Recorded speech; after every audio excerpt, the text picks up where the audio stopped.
स्वागत है आप सभी का बहुत बहुत हमारे चैनल पर। आप सभी दर्शकों को बसंत पंचमी की हार्दिक शुभकामनाएं।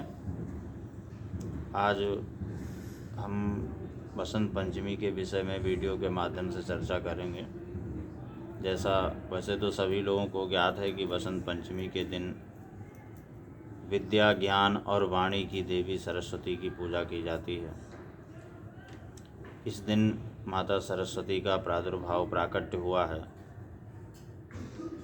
तो बहुत सारे ऐसे कार्य हैं जो इस दिन बिना मुहूर्त के, बिना किसी दैवज्ञ के परामर्श के, बिना किसी ज्योतिषी के परामर्श के किए जाते हैं।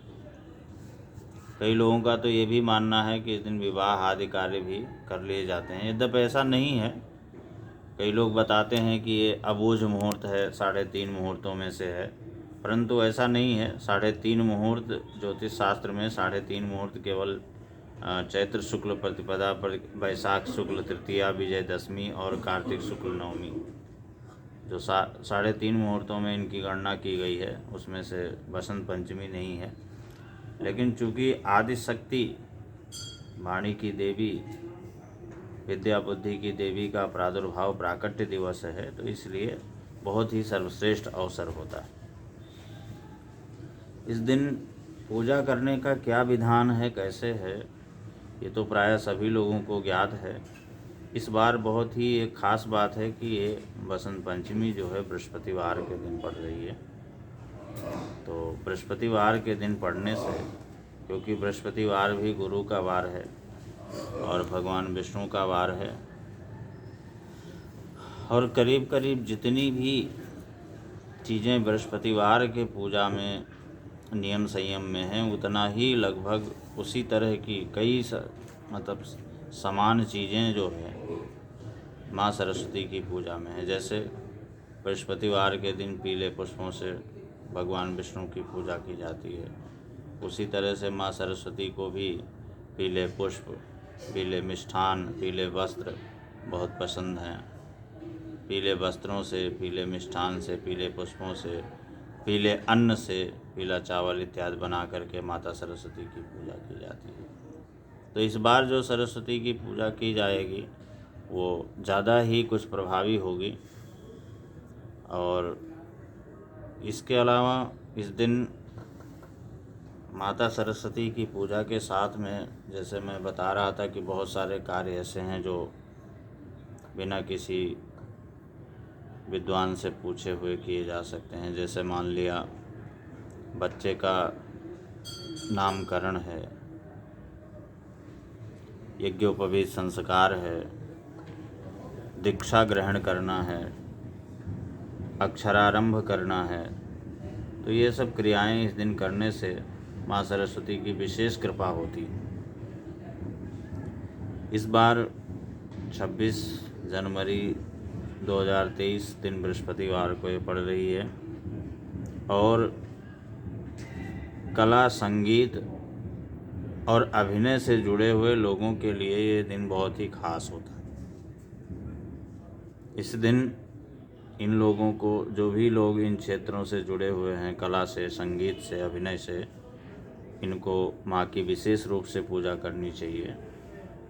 और साथ में जो इनके वाद्य यंत्र हैं, जैसे मान लिया पुस्तक है, लेखनी है, वाद्य यंत्र हैं, इनका दान भी करना चाहिए। ऐसा करने से माता की विशेष कृपा होती है। सरस्वती का हमारे जीवन में क्या महत्व है, ये बात शास्त्रों में विधिवत वर्णित है। बिना सरस्वती के वाणी नहीं हो सकती। दूसरा, जिस समय सृष्टि प्रारंभ हुई तो सृष्टि में कोई कोलाहल नहीं था, कोई ध्वनि नहीं थी, कोई वाणी नहीं थी, कोई शब्द नहीं था। तो ये देवताओं में विचार विमर्श हुआ कि ऐसे कैसे सृष्टि जो है आगे बढ़ेगी। तो ब्रह्मा जी ने अपने कमंडल से जल लेकर के निकाल करके छिड़का, तो उससे एक देवी का प्रादुर्भाव हुआ, और वो देवी जो है वाणी की देवी माता सरस्वती कहलाई। तो जब देवी का प्रादुर्भाव हो गया उसके बाद में प्रकृति में स्वर उत्पन्न हुए, प्रकृति में शब्द उत्पन्न हुए, मात्रा, रस, गंध, स्पर्श, ये सारी चीज़ें उत्पन्न हुई। तो धीरे धीरे फिर सृष्टि की जो सत्ता थी, सृष्टि सत्ता में आई, उसका प्रभुत्व बढ़ा। तो अगर एक प्रकार से देखा जाए तो माता सरस्वती आदि देवी हैं, इनके बिना, पराशक्ति के बिना आदमी में संभव नहीं है। अगर इनकी कृपा ना हो तो व्यक्ति चाहे जितना धनवान हो, चाहे जितना गुणवान हो, उसके बिना, माता सरस्वती की कृपा के बिना सफलता जीवन में नहीं मिल सकती है। और यह पर्व माघ शुक्ल पक्ष पंचमी को वर्ष भर में एक बार पड़ता है। तो इसलिए इस दिन सभी को यथासंभव माँ सरस्वती की आराधना करनी चाहिए। पीले पुष्प, पीले चावल, पीले अन्न, पीले मिष्ठान, पीले फल, पीले वस्त्र से उनकी पूजा करनी चाहिए। और दूसरी एक बहुत ही विशेष बात है कि अगर इस दिन कोई बच्चा पढ़ने में कमज़ोर है, विद्यार्थी वर्ग के लिए भी ये दिन बहुत ख़ास होता है। तो अगर कोई बच्चा पढ़ने में थोड़ा सा कमज़ोर है तो उस दिन इसको विशेष रूप से पूजा की जाती है। और ऐसा कहा गया है कि अनार की कलम से शहद के द्वारा अगर जो भी विद्यार्थी कमज़ोर है पढ़ने में, उसके जीवा पर अगर ऐंग बीज लिख दिया जाए तो उसकी जो बुद्धिमत्ता है वो और बढ़ जाती है। यानी जो मंद बुद्धि है तीव्र बुद्धि हो जाता है, पढ़ने में अच्छा हो जाता है। तो इस तरह ये उपाय भी करना चाहिए। अनार की कलम से शहद के द्वारा जीवा पर ऐंग बीज लिख दिया जाए तो बहुत ही अच्छा होता है। जैसे होते हैं कई बच्चे पढ़ करके भूल जाते हैं, या वो पढ़ना चाहते हैं उनके समझ में नहीं आता है, तो उस वजह से कमज़ोर रहते हैं पढ़ाई में।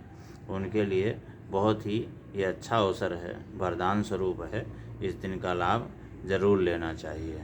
इसके अलावा आगे अगली वीडियो में भी हम बसंत पंचमी के बारे में थोड़ी सी चर्चा और करेंगे कि पूजा का विशेष मुहूर्त क्या है, बसंत पंचमी कब प्रारंभ हो रही है, ऐसी चीज़ों को, 2-4 चीज़ों को लेकर के। और एक अगली वीडियो भी इसी से संबंध में करेंगे। और इसके अलावा पूजा में अगर पूजन कार्य में या किसी चीज़ को समझने में कोई दिक्कत है तो नंबर, नीचे दिए हुए नंबर पे संपर्क कर सकते हैं और उसका समय अनुसार उचित लाभ ले सकते हैं। बहुत बहुत धन्यवाद।